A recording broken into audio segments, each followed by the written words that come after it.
And while most people believe that it's flowers and blooming trees like this that are causing their allergy problems, it's actually not. It's the trees that don't flower and have lighter pollen that you can't see that actually cause most allergy issues. If you think that this looks like bad damage, think again. Park rangers are saying that this on the lower level isn't even that bad. It's the elevated levels where the boardwalk has been completely wiped out that they're concerned with. While most students were rightfully shocked at the thought that you could major in craft beer, what they don't know is USC might be closer to a major similar to this than you think. Police say the suspect entered through a glass door like this one. The only protection on these doors is the bar right here, but many residents in the complex say that these bars are broken or they've never thought to use them because they've never felt threatened in the area. To show the increasing statistic of 1 in 68 people diagnosed with autism, we're going to be releasing 68 blue balloons today, along with one special one representing the 1 in 68 children diagnosed.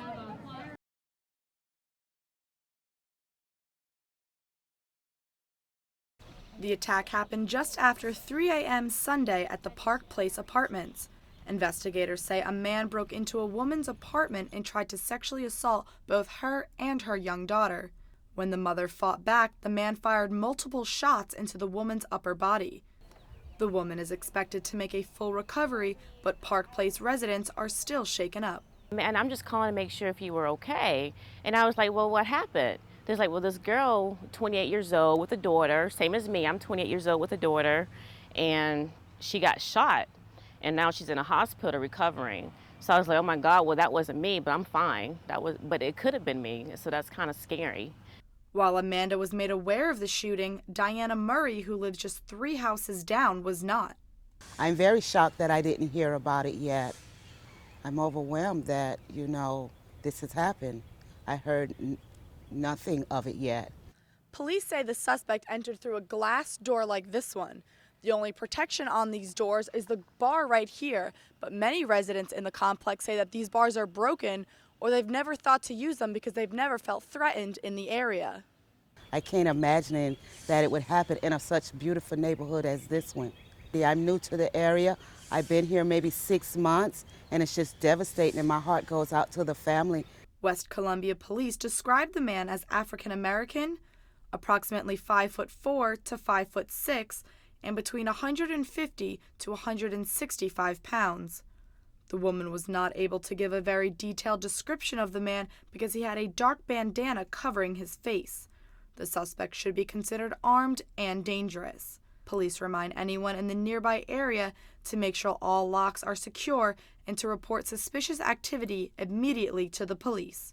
Shannon Fair, Carolina News.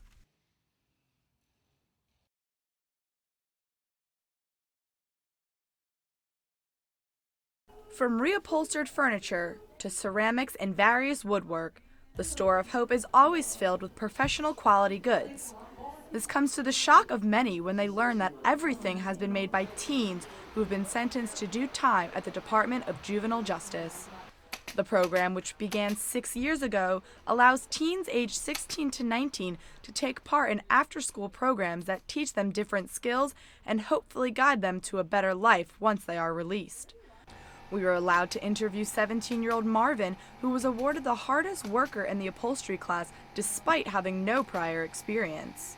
Work it. She was like, work it. You gotta figure out what goes well and how to sort it out, how to put it together. And it came about easy. I like it. Sometimes it get complicated because you gotta make sure stuff is fit right. But I enjoy it. 4 days a week. It's very good. Upholstery instructor Rebecca Morrison says that from day one in the program, the boys are already learning everything from sanding and painting to assembling furniture. Hands-on experience in here. The first day they're here, they start tearing down. They get to tear things apart using their toolboxes, and they have to remember how they tore it down because they've got to put it back together. The boys do earn a paycheck for their hard work, which has proved to be extremely valuable for some inmates. I had a young man that came to me and he said, Miss Morrison, I want to take my GED. It's $40 and I don't have the money. And I said, but think about the end of the month.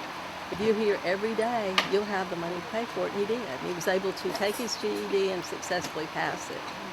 The Store of Hope manager says it's programs like these that also give youths a better opportunity for employment despite their troubled past.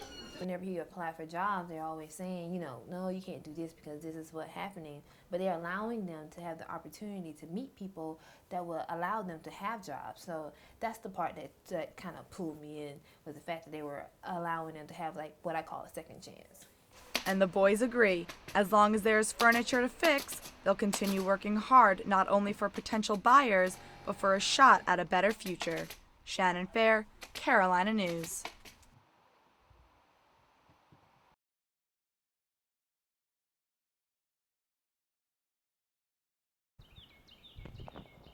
No cars and no crowds, even though some of the trails are open.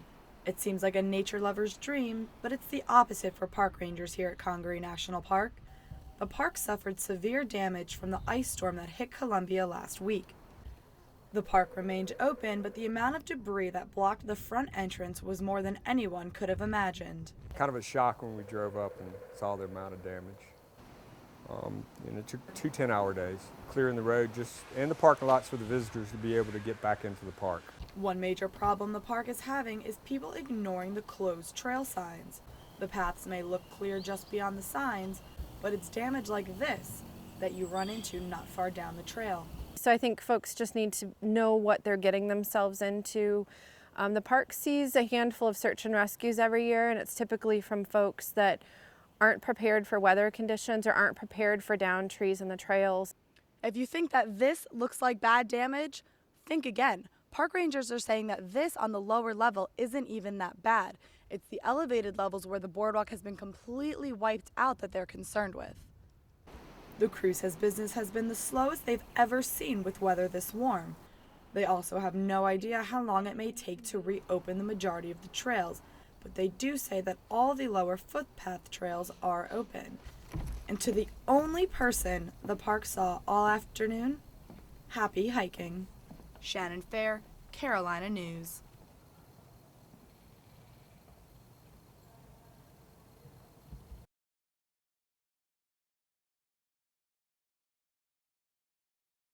Get ready for an unusually beautiful moon to grace the night skies tonight. NASA says there will be a total lunar eclipse early Tuesday morning. That eclipse will turn the moon a burnt reddish orange, which is called a blood moon. This morning's eclipse will be the first of 4 over the next year and a half. That is really cool looking. Yeah, hopefully we won't have clouds in the way. Oh, unfortunately we are going to have a lot of clouds in the way, so we probably won't see the blood moon one bit. Well, I'll tell you, she says stay inside, don't drive. I have no problem doing that over the next few days. I agree, but the news doesn't stop for bad weather, so we'll be here. The City of Columbia crews have started to prepare the roads last night for round 2 of the winter weather.